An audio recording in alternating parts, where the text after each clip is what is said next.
Bismillah, elhamdülillah, salatu vesselamu ala Rasulillah. Ahiret derslerin devam etemiz. İnşallah biz koşabız, barzaktan, kabirden çıkabız kıyametke. Taba yönelemiz. Hele barıp gitmeyiz. Lakin kaldı iş güne sırav. İş sırav kaldı. Hatiz günalarını anlatıp gitem. Birincisi sırav. Еш қына сұрайлар, тігі дүнияда кішілер бір-бірсі біле көршәмі yok mu? Яғни, мәселен, қабірні янәшә қалдыралар бетінде, ансы да бар. Әлбәтте андайында алар бір-бірсіне шейшерге, қонаққа еруші турында сөз бармы? Ләкин, әгер де кіші гынақлы болса, кәфір болса, аңа енді менімше айырма yok. Аңа айырма yok, алар көршәлер ме, көрішмелер ме? Чөнки нинди айырма бірге құшақлашып жансаларны, Құшақлашмышы жансанарны айырма yok енді. Бар Алла сақласын, ол ғазап. Анда енді аларға айырма yok, көршелер ме yok mu? Изгі жанларға, иман әхіллеріне келгенде бар хадис. Біз аны тезгіне өтіп кеттік. Чөнки ол анда көбірек мәселе жанлар қоя кете деген сұрауға еді. Шуңа күрә бу әйбергә біз ихтибар бермәдік. Менә бу хадис дәлил болып тұра нәрсәгә? Тігі дүнияда да, барзақта да, қабірде де кішілер көрішірге мүмкіннер. Жанлар бір-бірсі біле көрішірге мүмкіннер. Бұл хадис имам Ан-Насаи риwayatында келе. Хадисте әйтіле нәрсе деп, фәрештелер мүминнәрнең жаннарын алып келелер. Махсус орынға, біз бетінен бірнеше орын турында айттық, шулай бет. Һәм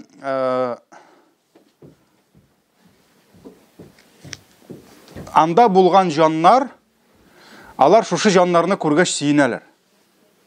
Һәм бу дөньяда кемдер бик озак, каядыр сәфәрдә, каядыр юлда йөреп, күрешмичә торганнан соң кешеләр күреш сагыналар бит инде бер-берсен. Күрешкәч, ничек сөйнсәләр, анда алар тагын да ныграк сөйнәчәкләр. Бер-берсен күргәч. Һәм алар әйтәләр, бу хәзер бит инде жан килде. Шулай бит. Һәм бу жаннар аны күргәч сорыйлар, теге ничек сыңанда ди? Ягъни димәк, алар хәтерлиләр. Шулаймы? Мәсәлән, теге фәлән улы фәлән, фәлән кызы фәлән, анда ничек сың дип сорыйлар. Ул ничек яши, ничек дип. Менә бу нәрсә булып тора? Дәлил. Димәк, алар нишлиләр? Күрешәләр. Алар димәк, хәтта сораулар бирәләр. Шулай дип әйткәннән соң, шунда фәрештәләр әйтә, анда бит әле фәрештәләр дә бар, жаннар гына түгел. Фәрештәләр әйтәләр, ул кешене калдырыгыз ди. Ягъни сез сораган кешене, забудьте про него дигән кебек инде, калдырыгыз ди. Чөнки ул дөньяда дөньяны гына кайгыртып яшәде ди. Димәк, аның ул кешенең хәле нәрсә? Яхшы түгел, аяныч. Шулай бит инде. Шуннан соң әйтәләр, Бу килгән жан, бу бит инде яңа жан.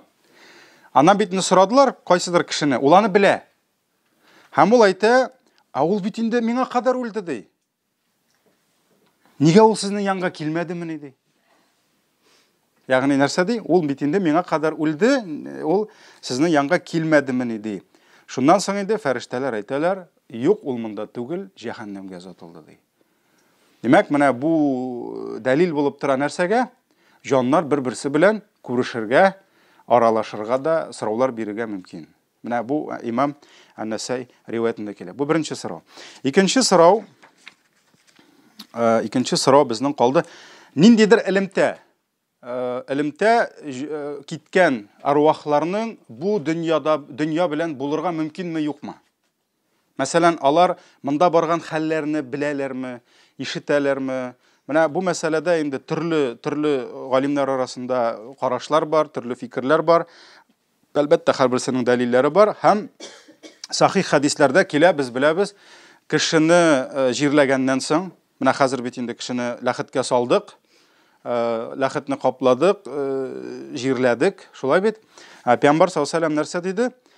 Кешене кабергә салганнан соң, аны озатырга килгән кешеләр таралыша башлый, һәм ул аларның аяк тавышларын ишетә ди. Менә бу бит инде теге дөньядагы кешенең, димәк, ниндидер связь бар бу дөнья белән. Шулай бит инде, димәк, ул нишли ишетә ди, аларның таралганнарын. таралышканнарын. Беләбез икенче бер хадистә 40 адым киткәч, инде аларга сорау алу фәрештәләре килә ди. Шуңа күрә ишетә дигән сүз менә бу бер дәлил булып тора. Тагын бер дәлил, бик мәшһүр, иң беренче сугыш бар бит инде, Бәдр сугышы. Бәдр сугышында мөселманнар җиңә. Һәм Бәдр сугышында бик күп мөшрикләр үлә. Алар шунда калалар хәтта. Килеп талмыйлар аларны. Шунда 3 көн алар яталар кояш эссесендә. Ул бит бик эссе вакыт була. Шулай эшереп яталар һәм Пәйгамбәр саллаллаһу алейһи ва саллям 3 көннән соң килә шунда. Килә һәм күрә мөшрикләрнең тәннәре ята. Уларны таный, уларны белә. Шуннан соң ул аларга исемнәп эндәшә башлый. Әй Абу Джахл ди. Әй Умайя ибн Халаф ди. Әй Утба ибн Раби'a ди. Yani әй Шайба ибн Раби'a ди. Һәр берсенең исемнәрен әйтеп чыга да, һәм нәрсә ди? Раббыгызның вәгъдәсен хак икәнне белдегезме инде ди. Әгәр сез белдегезме юкмы? Мин белдем ди. Yani Пәйгамбәр әйтә, мин ди Раббыбызның вәгъдәсен хак икәнен белдем ди. Бу сүзне, бу димәк кемнәр белән сөйләшә? Кемнәргә мөрәҗәгать итә? Үлгән кешеләрнең җаннарына. Шулай бит инде. Умар ибн Хаттаб бу хәлне ишетеп әйтә, я Расулалла ди. Алар бит инде ширә башлаган ди. Ничек алар сине ишетсеннәр ди? Ничек алар сине ишетсеннәр ди? Шуннан соң Пәйгамбәр саллаллаһу алейһи ва саллям әйтә, җанымның хуҗасы булган Аллаһ белән ант итеп әйтәм ди. Алар ди сездән ким ишетми, алар сездән ким ишетмиләр мине ди. Сез мине ишетсәгез, алар да кимен ишетмиләр ди. Ләкин алар җавап кына бирә алмыйлар ди. Алар җавап кына бирә алмыйлар ди. Шуннан соң Пәйгамбәрбез аларның тәннәрен бер кыйга салырга куша, кырган кыйга. Yani яталар бит инде кадерсезләнеп, дошман булсалар да, аларның тәннәрен җыеп салыгыз шул кыйга дип әйтә. Бу Имам Бухари риваятында килә. Шуңа күрә менә бу һәм башка хадисләргә нигезләнеп, галимнәребез әйтә инде, үлгән кеше ишетергә мөмкин. Ишетергә мөмкин, әлбәттә Аллаһ теләсә. Чөнки менә монда ул махсус Аллаһ Тәгалә ишеттерергә дә мөмкин. Шулай бит инде. Махсус ишеттерергә мөмкин аларга шушы Пәйгамбәребезнең сүзен, каты сүзен, шулай бит инде. Ләкин ишетергә мөмкин. Ишетергә мөмкин. Ләкин алар инде нәрсә җавап бирә алмыйлар. Җавап бирә алмыйлар. Шуңа күрә менә бу инде бармы юкмы дигәндәй шундый элемтә инде. Аннары соң җаннарның күп сорау килә инде кире кайтулары турында. Мәсәлән, анда кайталар, нитәләр? Юк, төшкә керү ул бит инде җан үзе керә дигән сүз түгел. Аллаһ Тәгалә күрсәтә.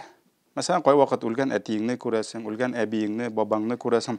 Аллаһ Тәгалә сиңа искә төшерә. Кай вакыт сиңа Аллаһ Тәгалә сөенеч бирә. Чөнки кай вакыт шундый, мәсәлән, мин үземнең әбине бик яратайм, әбине. Безнең белән ул безнең инвалид иде инде. Мин белгәндә ул инде җәяү йөрмәде. Ягъни мин туганчук инде ул ниткән булган. Миңа 18 яшьтә үлде ул. Без әби белән гел шулай серләшә идек бабайдан качып. Миңа бик авыр булды инде әбине җирләү, ләкин 1-2 көннән соң мин күрдем әбине ак күлмәк белән шулай кайткан инде үз аягы белән. Шуңа мәсәлән ул миңа Аллаһның бер бүләге дип кабул иттем мин. Шуңа күрә теге кемдер күрә дә башы бетте, димәк аңа дуга җитми. Алай гына түгел инде. Аллаһ Тәгалә кай вакыт күңелне күтәрә, шулай кай вакыт дуга кылырга кирәк. Инде Аллаһ Тәгалә белдертәдер. Ләкин ул мәсәлән җан кайта дигән сүзне әйтер өчен аңа дәлил кирәк. Чөнки дөрес аңлагыз, барзахи тормыш, кабер тормышы. Ул стенаның теге ягы. Һәм аны күреп булмый. Фән аша аны күреп булмый, ниндидер аппаратлар аша. Ул илмул гайб дип атала шариғатта. Ул яшерен гыйлем. Яшерен гыйлем турында син авызыңны ачып, менә анда шулай дип әйтер өчен синең нәрсәң булырга тиеш? Аяттан, хадистан дәлил була, яки аят хадисләргә нигезләнеп галимнәрнең сүз әйткән сүзләре булырга тиеш. Шуңа күрә монда без әйтә алмыйбыз. Менә миңа кайта, мин сезне белмим дип без алай әйтә алмыйбыз. Шуңа күрә кирәк дәлил. Әнә аларның кайтуына. Аннары соң инде күп кенә вакытта соңгы мәсьәлә сорау бирәләр инде җаннарның күчеп йөрүләре. Ул бит инде бар, мәсәлән, шундый сүз, янәсе бу Бу гомерендә ул кеше булган, аннарысын анда әйбәт кеше күбәләк булган, начар кеше анда эткә әйләнгән тегесе булса, әлбәттә менә бу нәрсә шәригатыбыз моны кабул итми. Моңа бернинди дәлил юк. Бу бездә юк. Хәтта ул христиан динендә дә юк. Минем белүемчә, иудаизмда да юк ул, яһүдләрдә дә. Ягъни сәмави дип әйтелә инде, күктән ингән диннәр аны берсе дә кабул итми. Ягъни кеше бер гомер яши. Бу дөньяда бер гомер яши, аңа кадәр ул кемнеңдер ниендә, тәнендә ни булган, күп язалар бит аны. Мәсәлән, ул теге гомерендә хатын кыз булган, мысында ират булган, мысында хайван булган, мысында бөҗәк булган, тагын күбәләк булып кайткан, андый нәрсәгә безнең дәлилләребез юк берсе дә. Шуңа күрә без аны инкар итәбез. Бу дөрес түгел дип әйтәбез. Чөнки дәлил юк аңа. Шуңа күрә теге дөнья белән, яшерен гыйлем белән шаярга ярамый. Алла сакласын, бу бик куркыныч әйбер. Аллаһы Тәгаләдән килмәгән мәгълүматны куллансаң, булмаган әйберне бар дип әйтсәң, булган әйберне юк дип әйтсәң, бу булырга мөмкин хәтта күфрлек. Шуңа күрә бу бик куркыныч әйбер. Нәрсә безгә иреште, без аны таныйбыз, юк икән юк. Аңлашылдымы? Киттек. Кыямәт көне. Иң беренче без сезнең белән Кыямәтнең вакыты турында иншалла берничә дәрес сөйләшербез. Кыямәтнең вакыты турында сөйләшербез, Аллаһ теләсә. Иң беренче безнең инде кыямәт сәгате, хәтта кыямәтнең бер исеме сәгать дип атала. Сәгать дип атала. Чөнки сәгать һичшиксез килә, вакыт дигән сүз билгеле, шулай бит инде. Иң беренче безнең темабыз кыямәт көненең киләсендә шик юк, килүендә шик юк. Һәм булырга мөмкин түгел. Ни өчен? Чөнки иманның бер баганасы булып тора. Шулай бит. Ул ничек итеп без Аллаһы Тәгаләгә ышансак, Аллаһка ышанмыйча мөмин булып булмый. Ничек итеп фәрештәләргә ышансак, фәрештәләргә ышанмыйча кеше мөселман була алмый. Китапларга ничек ышансак, китапка ышанмыйча мөселман була алмый. Пәйгамбәребезгә ничек без ышанырга тиеш булсак, кыямәт көненә ышанмыйча, кыямәт көнен калбы белән кабул итмичә, танымыйча кеше мөмин була аламы? Була алмый. Була алмый. Гарәпләр Пәйгамбәрбез вакытында Аллаһка ышандылармы? Ышандылар. Атеистлар юк иде. Хәтта менә бу китапның авторы әйтә, аның бар башка китабы, бүгенге күфрлек ди тарихта булмады бер качанда ди. Чөнки без тарихтан белмибез шундый халыкларны ди, Аллаһ юк дип әйткән ди. Бер качанда бер халыкта Аллаһ юк дип әйтмәде ди. Аллаһка ширик кылдылар ди. Кыяшларга табындылар ди. Суларга, агачларга табындылар. Төрле бызыклыкларга шумдылар, ләкин кыяшка табынса да Аллаһ та бар дип әйттеләр ди. Бүген шундый күфрлек килде җир йөзенә ди. Бүген дигән сүз инде ул, анда 100 ел элекме? Бүген инде ул, чөнки кешелек тарихы узын бит. Бүген шундый күфрлек килде ди. Кеше Аллаһ бөтенләй юк дип әйтте ди. Ягъни безнең юктан бар итүчебез юк дип әйтте ди. Андый бер кашанда булмады. Шуңа күрә гарәпләр, алар һичшиксез Аллаһка ышандылар. Аллаһ бар диделәр. Аллаһ Тәгалә нәрсә ди? وَإِنْ سَأَلْتَهُمْ مَنْ خَلَقَ السَّمَاوَاتِ وَالْأَرْضَ لَيَقُولُنَّ اللَّهُ. Әгәр дә син алардан сорасаң, кемсең алайса, гарәпләр бутларга табыналар бит инде. Кемсең алайса, күкләрне юктан бар итте. Кем җирләрне юктан бар итте? Алар һичшиксез Аллаһ дип әйтәләр ди. Кем яңгыр яудыра? Аллаһ. Кем үсемлекләрне үстерә? Аллаһ диделәр. Шуңа күрә Пәйгамбәр нәрсә диде? Соң шулай булгач, нигә Аллаһка гына гыйбадәт кылмыйсыз диде. Шуңа күрә Аллаһка ышану һәр вакыт булды. Ләкин гарәпләрнең проблемасы нәрсә? Аны турында сөйләшәбез әле иншалла. Алар кыямәтне кабул итмәделәр. Алар Аллаһның кудрәтен нишләделәр? Шикләделәр. Аллаһ бар, ышанабыз. Әмма ничек инде Аллаһ ширгән сөякне яңадан тирилтә диделәр. Ва дараба лана мәсәлән Ясин сүрәсе. Ва насия халqa. Килде дә бер мөшрик ширгән сөякләрне ушы белән изде дә, менә ди син Мөхәммәд нәрсә, шушы мин ишереп, үлеп, ишереп, шушындый тузанга әйләнгәннән соң Аллаһ мине яңадан тирилтә алыр дип уйлыйсыңмы ди? Мыскыл итеп килде. Шулай бит инде. Бу Ясин сүрәсенең ахырында килә. Шуңа күрә нәрсә? Алар Аллаһ бар диделәр, әмма Аллаһның көчен шикләделәр. Шикләделәр. Менә шуңа күрә аларның күфрлекләренең бер сәбәбе шул булды. Ягъни кеше Аллаһка ышанып та, Мин фәрештәләргә ышанам, пәйгамбәргә ышанам дип тә кыямәт көненә ышанмыйм дип әйтә икән, бу бик куркыныч әйбер. Бездә ул проблема бар. Безнең халыкта ул проблема бар. Безгә һәр вакыт авыр. Аллаһ Тәгаләгә ышану белән бергә теге дөньяга ышану авыр безгә. Чөнки күп кенә кешеләр белән тирәнрәк кирип сөйләшә башласаң, кайбер сорауларны ишетәсең. Кем аны барып күргән? Кем аннан кайткан? Кайтырлар иде. Кайтырлар иде, кайтарсалар. Кайтып булмый шул аннан. Аннан кайтып булмый. Кайтып булмый аннан. Шуңа күрә ул безнең иманыбыз. Кемнең кыямәткә иманы юк, Алла сакласын. Аның бит ярый алары сорауны бирәләр, калганнары ялып бирмичә тора бит аның.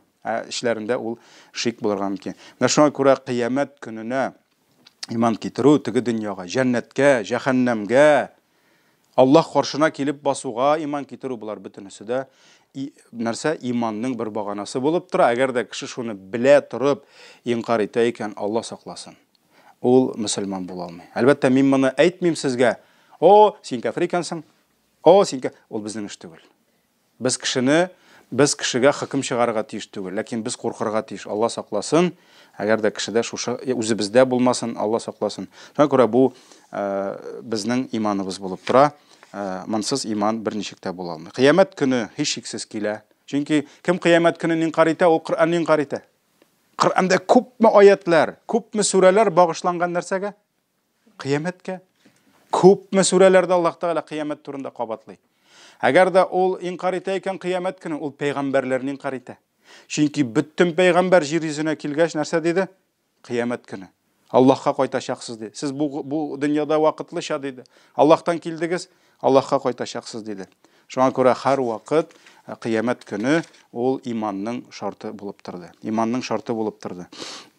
Һәм Аллаһ Тәгалә төрлечә безгә китерә. Ягъни төрле рәвештә, төрле шәкелдә, төрле мисалларда китерә безнең шушы кыямәткә булган иманыбыз күңелебезгә керсен. Һәм нишләсен? Безне һәр вакыт тибрәндереп торсын, тетрәндереп торсын, тетрәндереп торсын, куркытып торсын. Кеше кыямәт дип куркып торырга тиеш. Һәм әйткәнемчә, Аллаһ Тәгалә моны төрлечә китерә. Кай вакыт ул безгә Аллаһ Тәгалә турыдан-тур әйтә. Кай вакыт кыямәт дими, Аллаһ белән очрашу дип әйтә. Раббыгыз белән очрашу. Мәсәлән, Аллаһ Тәгалә әйтә: "Юдаббирул амра", Аллаһ Тәгалә һәр нәрсә белән идара итүче, бөтен нәрсә белән, җирләр, күкләр, ай, йолдызлар, көн, төн, бөтенесе белән Аллаһ идара итә, яңгырын яудыра, җан бирә, җан ула. Юфассилул аяти, һәм шулай Аллаһ сезгә үзенең аятларын аңлата. Лааллакум, бәлки билиқаи раббикум туқинун, бәлки сез ди Раббыгыз белән очрашуга һич шиксез ышанырсыз дип ди.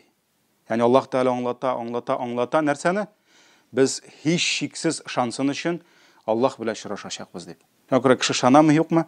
Ул барыбер Аллаһ белән очраша. Шуңа күрә Аллаһ Тәгалә аятларда безне тәрбияли, шушы иманны тәрбияли. Һәм әйткәнемчә, кай вакыт Аллаһ Тәгалә турыдан-тур әйтә. Мәсәлән, Рум сүрәсе 30-нчы аят. Аллаһу ябдәул халqa thumma юиду. Аллаһ Тәгалә һәр нәрсәне юктан бар итә. Соңыннан нишли? Ягъни беренче мәртәбә юктан бар итә. Thumma юидуху. Соңыннан аны яңадан кайтара ди. Мәсәлән, гарәпләр аларның башларына сыймады. Ничек инде Аллаһ без ширгән сөяккә әйләнгәннән соң яңадан шушы ширгән сөякне яңадан терелтә ала. Чөнки бит инде процесс ничек барачак? Кешеләр кабергә төшкәч ширеп бетә. Җаннар, әйттек, төрлесе төрле җирдә. Шулай бит инде. Аннары соң кыямәт җиткәч, яңадан кешеләр шушы каберләреннән килә бит инде 40 яңгыр ява дип килә. Булар бөтенесе бар. Иншалла, мин әзгенә инде алгарак китәм. Яңгыр ява, яңгыр яуганнан соң ничек табигатьтә үсемлекләр үсеп чыкса, шуның кебек каберләрдән кешеләр үсеп чыгачак һәм кайда барлыкка киләчәк инде алар? Ул җирләнгән анда Питрәш районы, тагын кая түгел, мәхшәр мәйданында килеп чыгачак. Аллаһ каршына инде. Шуңа күрә менә гарәпләр моны башларына сыйдыра алмадылар. Һәм шуңа күрә Аллаһ Тәгалә нинди дәлил китерде? Кул ди. Син аңа әйтте, менә пәйгамбәргә килде бит, ширгән сөяктән мине Аллаһ ясармыны дип. Юхйиһа аллази аншаъаха аввала марра.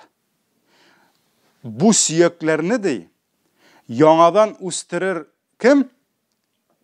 Кем аны беренче мәртәбә юктан бар итте ди. Ягъни нәрсә диде теге кешегә? Син бит сөякте түгел ди.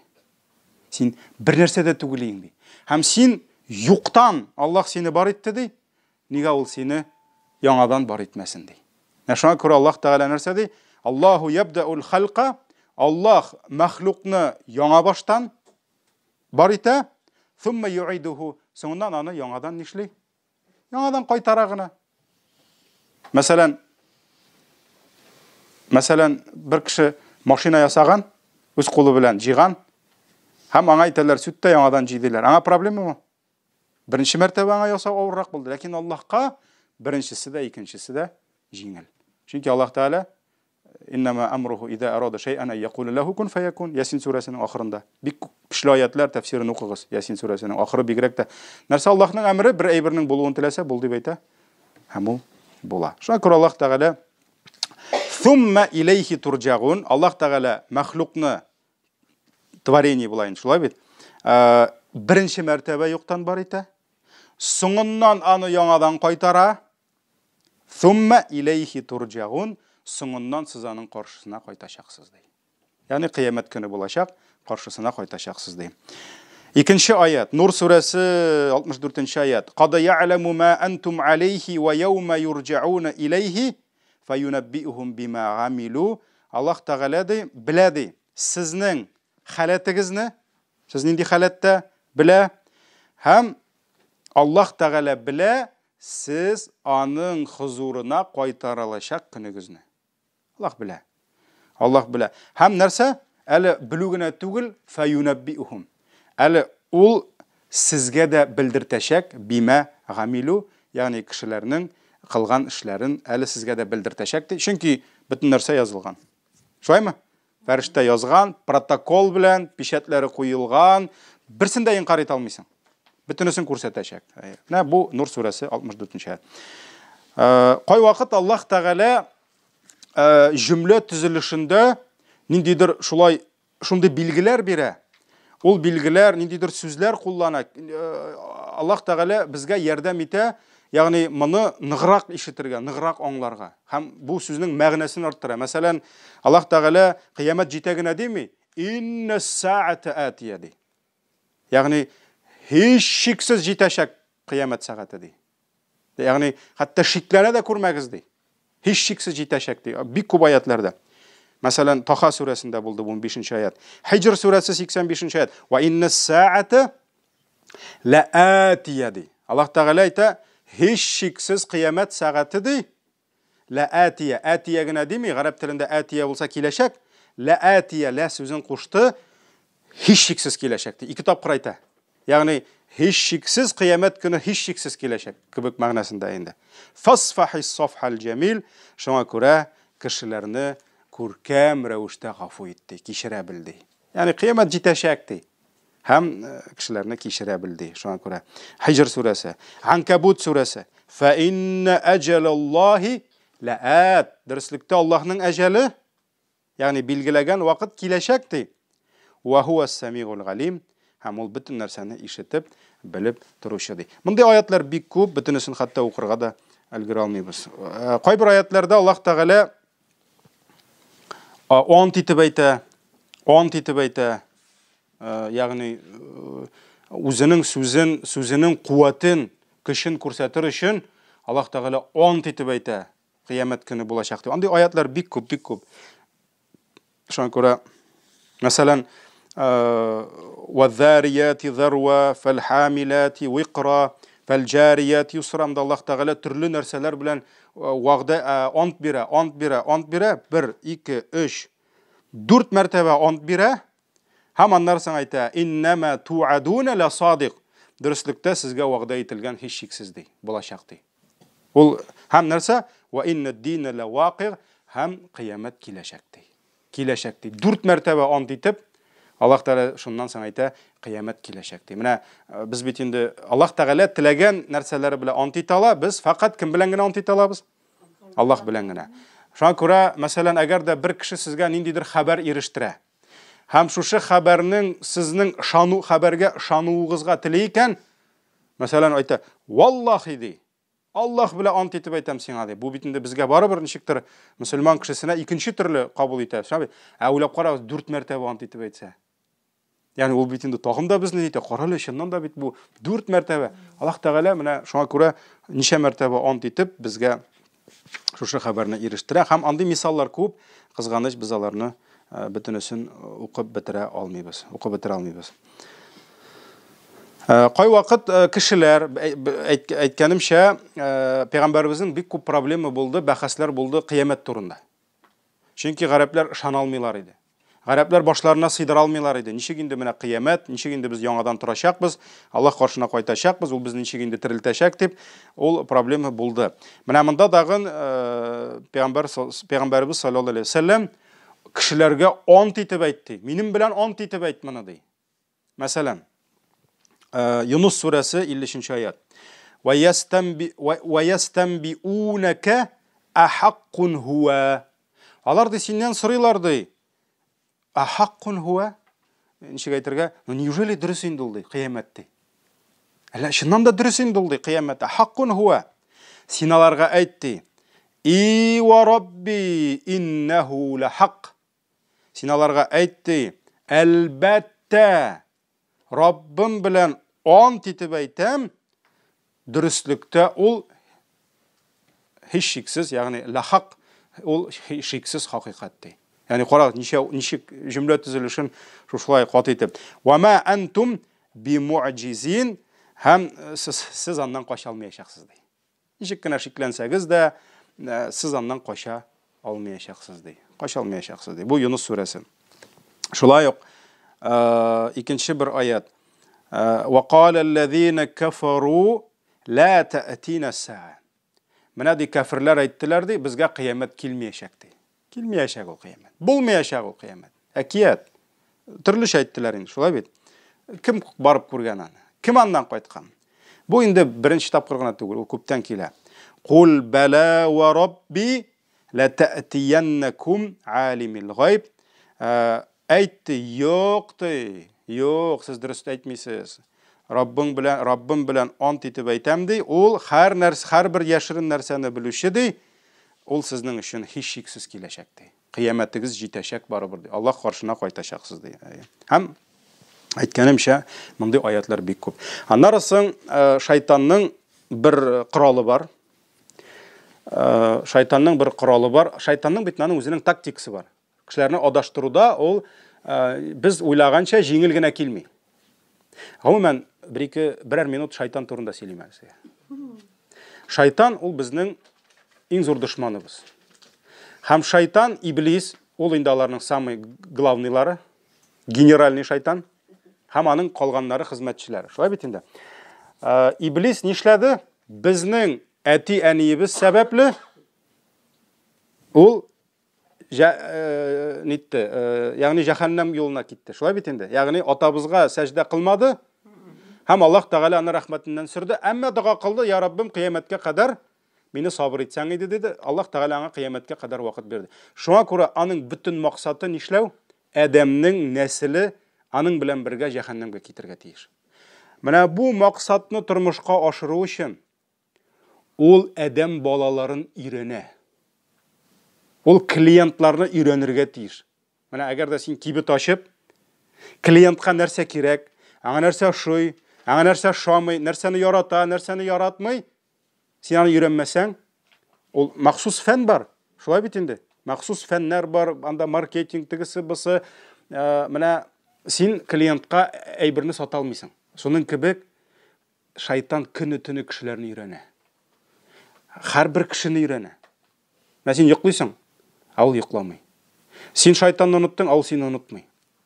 Синең көнеңнең бүген ни күпме гыйбадат кыласың, күпме инде изгелек кыласың, бер планың юк, аның инде сине бүген ничек адаштырырга, ничек Аллаһның рәхмәтеннән ярагайтырга бүтән планы бар.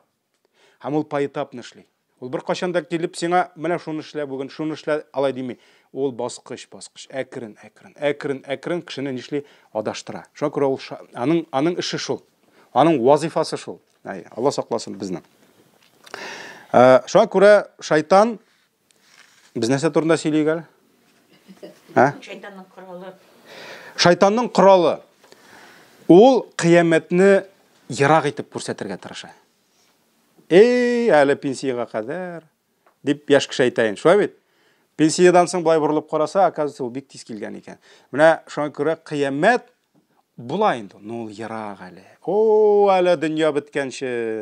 Әлі біз сіздің білән рахатланып, әлі нәрсе?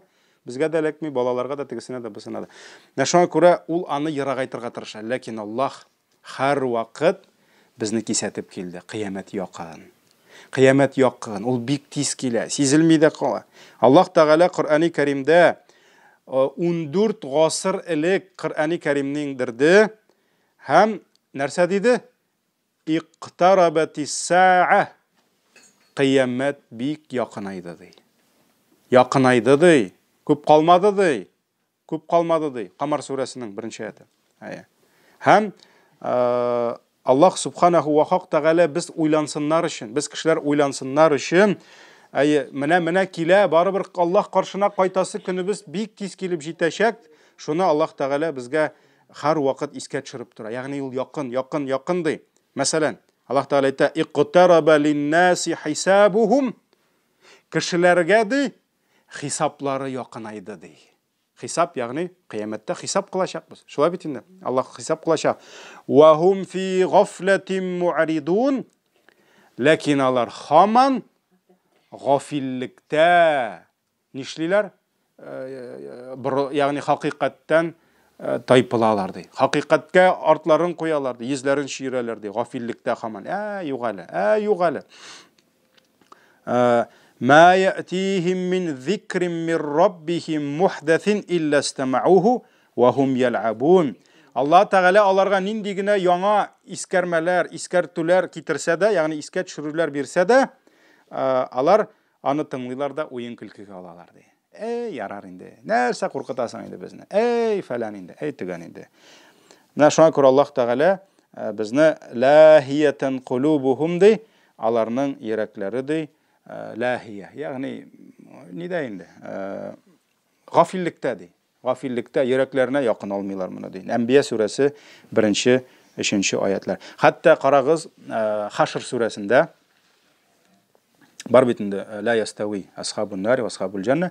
Әзгенә алдарак килсәк, бір аятка, 2 аятка без күрәбез Аллаһ Тәгалә нәрсә ди? Я аyyuhalladhina amanu taqulloha haqqa tuqatihi.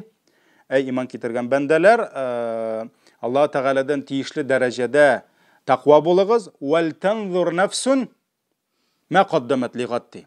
Һәр бер җан иясе карасын ди үзенең иртәгәсе көн өчен нәрсә әзерләгәнне ди. Менә иртәгә якынмы ул, яракмы? Иртәгә дисәләр безгә, без аңлыйбыз. Ул бик якын. Аллаһ Тәгалә кыямәт көнен иртәгә дип әйтә. Ягъни ул иртәгә кебек ул. Аны сизми дә каласың. Абылай қарасаң, һәр кемнең үлеме қиямет инде ул. Шулай бит, сен үлдең, битте, синең қияметең нәрсә? Җитте, намаз укый алмыйсың кабердә, садака бирә алмыйсың, хаҗ кыла алмыйсың, кемне рәнҗеттең, кабердән кайтып, мен сине рәнҗеткәнем, күрше, гафу ит дип әйтә алмыйсың. Битте, китте, вассалам. Шуңа күрә Аллаһ Тәгалә нәрсә ди? Иртәгәсе көне өчен җан нәрсә әзерләгәнен карасын ди. Шуңа күрә ул иртәгәсе көн. Лигат, иртәгәсе көн ул. Ол Хашр сүрәсе 18-нче аят. Шул ла ястауиның алдыннан гына аят. Һәм абит уйлап карасак, менә хәзер монда бер сорау туа. Аллаһ Тәгалә 1400 ел элек кыямәт җитте ди. Иртәгәсе көн ди. Кемдер әйтә? Тукта инде. 1400 ел үтте, җитмәде бит әле. Булырга мөмкинме сорау кешедә? Кайбер кешедә шундый сорау туырга мөмкин. Әле бит һаман җитмәде. Шулай бит. Менә кеше үзенең акылына нигезләнеп фикер йөрде. Кешенең акылы, кешенең гыйлеме бик шикле. Гомумән кешенең гомер менә инде ул. Шулай бит. Менә сез уйлап карагыз. Бүген безгә бер шундый хәбәр килә. Менә фәлән авылда бер кеше үлгән. Шулаймы? Ничә яшь аңа? 95 яшь. Туйганча яшәгән бу. Аллага шөкер. Шулаймы? Ягъни безгә аның 90-95 ел яшәве бик күп кебек. Ләкин уйлап карагыз, адәм алейхиссалам вакытында шундый хәбәр килеп, менә бер кеше үлгән әле дип, әгәр дә әйтсәләр 100 яшында үлгән дип, сабый. Ничек инде 1000 ел яши бит кеше. Бездә бит инде ул 6 яшында үлгән кебек. Шулаймы? 6-7 яшьлек бала үлгән кебек була бит инде ул. Чөнки кешеләр 1000 ел яши. Ягъни хәтта кешелекнең гомере кыскарган сайын безнең вакытның күз аллавы нитә? Вакыт меркалары үзгәрә. Шулаймы? 90 яшь яшәгән, әйбәт яшәгән. Шулай бит инде. Чөнки кеше 200 елны яши алмый ха. Әлек 1000 ел яшәгән, әгәр дә әйтсәләр 200 ел, менә 200 яшында үлде мескен. Өйләнергә дә өлгермәгәндер инде. Кияүгә дә чыга алмагандыр инде бишара. Гынах та җый алмый үлгән инде дип яки мәсәлән. Менә бу бит нәрсә? Безнең кыска гомеребез белән шуңа нигезләнеп фикер йөртәбез без. Безнең акылыбыз да гомеребез дә кыска. Ләкин әгәр дә без Аллаһның гыйлеменә кайтсак, һәм кешелек яшәү тарихына кайтсак, нәрсә? Без инде ахырына килеп җиттек. Дөнья үзенең әҗәленә, ягъни дөнья тормышы ахшамына китте инде. Бетте, икенде үтте инде. Икенде үтте дөньяның тормышының. Димәк, тиздән нәрсә? Кояш баеш. Шуңа күрә Аллаһ Тәгалә нәрсә ди? Иннахум яраунаху баида. Алар ди, аны шул кадәр ерак дип уйлыйлар ди, күрәләр ди. Ва нараху кариба. Әмма без аны бик якын дип күрәбез ди.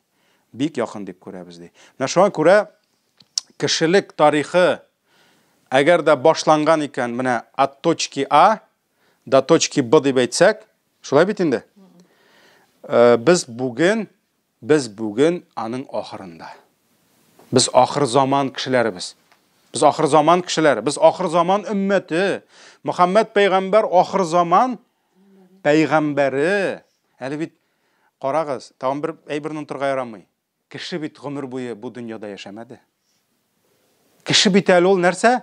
Ул вообще инновацион, ул яңа мәхлук. Біз кешеләр әле соңыннан гына килдек. Безгә кадәр башка җан ияләре, хайваннар, балар, башкалар яшәде. Без инкар итмибез анда ниләрне, мамонтларны, динозаврларны, без аларны инкар итмибез. Без вообще фәнгә каршы килмибез. Без җүләр түгел.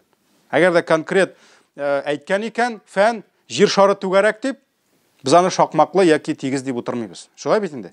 Шуңа күрә без каршы килмибез. Әмма ләкин чагыштырмача кеше ул әле ахырдан килгән. Шуңа күрә кешелек инде ул ахырында хәзер. Ахырында, менә моңа дәлил хадис бар.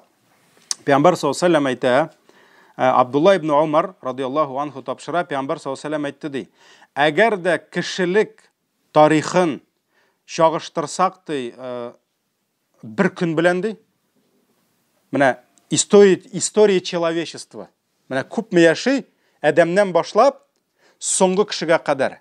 Әгәр дә Пәйгамбәр саллаллаһу алейһи ва сәллям әйтә, шушының бөтенесен бер көн дип әйтсәк ди, безгә кадәр яшәп киткән халыклар белән алар каршында безнең халык ди, ул икенде белән охшам арасы ди.